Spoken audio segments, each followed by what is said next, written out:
Hey everybody, my name is Brandon, aka the Brando Critic, and today we will be discussing Harry Potter and the Order of the Phoenix. Now, if you guys have seen my previous reviews of the Harry Potter series, you'd know that my personal favorite is the Chamber of Secrets. Now, I've done a lot of research and I've looked up on the web Harry Potter movies ranked and best to worst Harry Potter movies. And almost every single time they have Chamber of Secrets at the bottom, and normally they only have two movies at the top.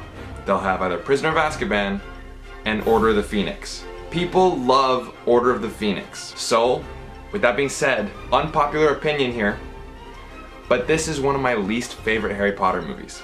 Now don't get me wrong, I love every single Harry Potter movie in their own way, and I love this franchise. To me, someone who has not read the books yet, I plan on it, this film feels like treading water. I feel like the plot doesn't really progress in the way that other films did. So the plot basically is that the Ministry of Magic does not believe that Lord Voldemort has returned. He is not back to power.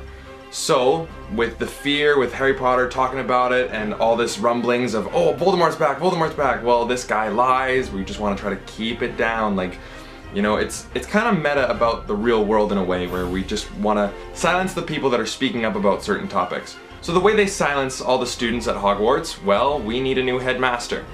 In comes Dolores Umbridge, who is great in this movie because I could punch this woman in the face. I hate her so much. And I think it was Stephen King. I've heard, I don't actually know if this is true or not, but someone told me that Stephen King was asked who is the worst or most hated villain in all of literature, and then he said Dolores Umbridge, because every single person has had a bad teacher, has had a teacher that they hate. So it's extremely relatable to hate Dolores Umbridge. Not everyone has had a murderous psychopath murder their parents and then try to take over the world with magic. That's not the most relatable subject.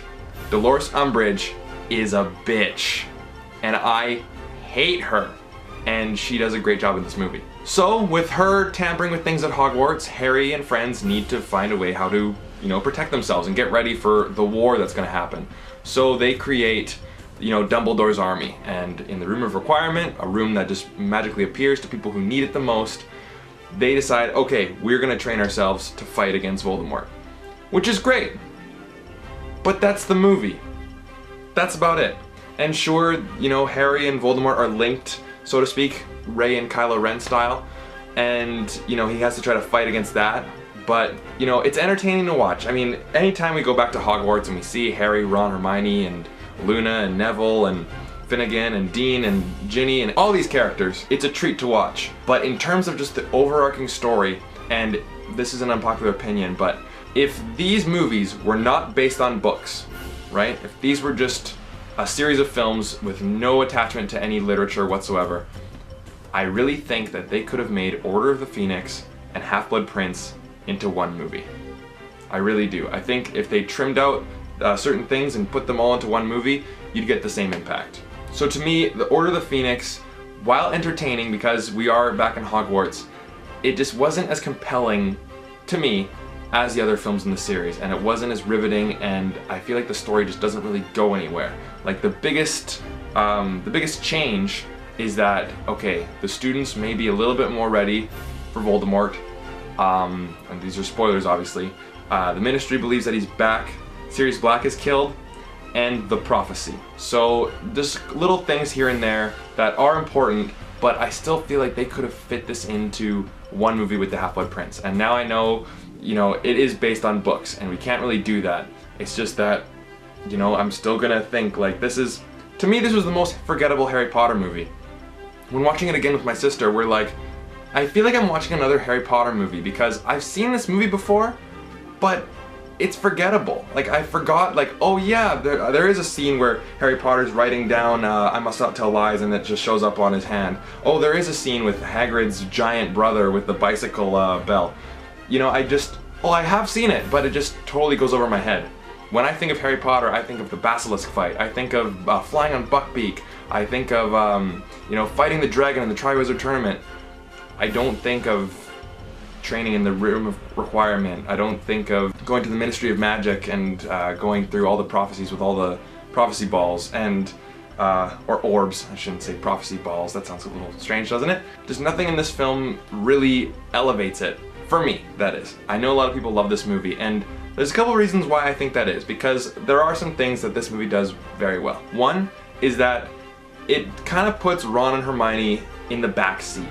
From now on, this is Harry Potter's story, and what I mean by that is, in the first couple movies, Harry Potter was obviously the protagonist, but Ron and Hermione were right there with him. This movie, it really feels like it's Harry's struggle, and he's just like, no Ron, no Hermione, you don't understand.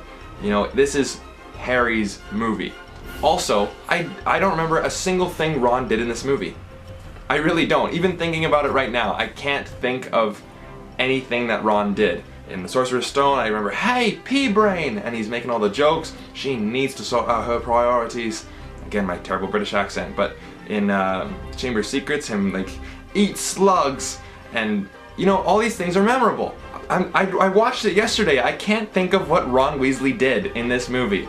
So, again, that's one reason why I don't like it. But the one thing that this leads to is that Daniel Radcliffe, I think his best performance is in this movie. I'll say that right now. Him talking with Sirius Black, and he's talking about, oh, he's so angry all the time. And Gary Oldman, as Sirius Black, says, Harry, you are not a bad person. Bad things have happened to you, and no one can understand the burden that you feel, but you are not a bad person.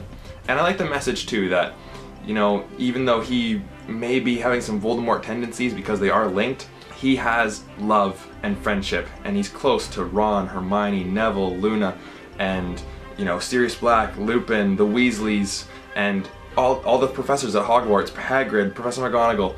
You know, keep your friends close, and love is what will triumph. And that's why he is more powerful than Voldemort. Speaking of Voldemort, this is another problem that I have with the whole series, is that, you know, when there's wizard battles, it's basically like neon gunplay. It's just who can basically wave their wand the fastest. In the brief fight with Voldemort and Dumbledore, you know, they're not just waving wands at each other and flash, flash, flash, flash. You know, there's fire, there's water, there's black magic, there's glass, and, you know, there's all these different type of spells. And I'm thinking, this would be so entertaining, rather than in the Goblet of Fire when they're just putting wands to each other and there's these streams just kind of touching and it kind of goes a bit more this way, a bit more this way, you know. I think of like the Honest Trailers joke, where it's like they'd be more exciting with lightsabers, or if they just moved around a little more. The world of magic and the world of CGI go hand in hand. You know, you can have a wizard battle and you can have like, you know, Voldemort could just go right at the ground and then just cause an earthquake, and then Dumbledore can like try to lift himself up and then fling a giant monster at him or whatever. You know, just have fun with it. It's magic. It doesn't have to be just stupefy, stupefy, stupefy, stupefy, Expelliarmus, Expelliarmus, Expelliarmus. I know they weren't in the books, but like, you can expand in the movies, you know? So that was a big missed opportunity, but I'm glad that we were able to see it with Voldemort and Dumbledore. And like I said before, Dolores Umbridge is a great villain because I hate her. I put her up with the evil stepmother from Cinderella. As women, I want to punch in the face. And trust me, violence against women is terrible, but I hate her so much. And that means that she's a great villain. If you really actually want to jump in through the TV and punch her, then she's really hateable and she's a great villain. And lastly, I love Luna Lovegood. I love her. That's it. That's it. I love her. So in the end, I would have to give Order of the Phoenix a 3 out of 5 because I liked it and it did some good things, but just in the overall story and just the overall experience, I feel like the story didn't really go anywhere. And I can't really fault the movie, I'll have to fault J.K. Rowling, but again, it's just, I know that there's probably way more things in the book that they didn't have to put into the movie, but again, this movie felt like treading water to me. I feel like the plot did not advance in the way that the other films did before it.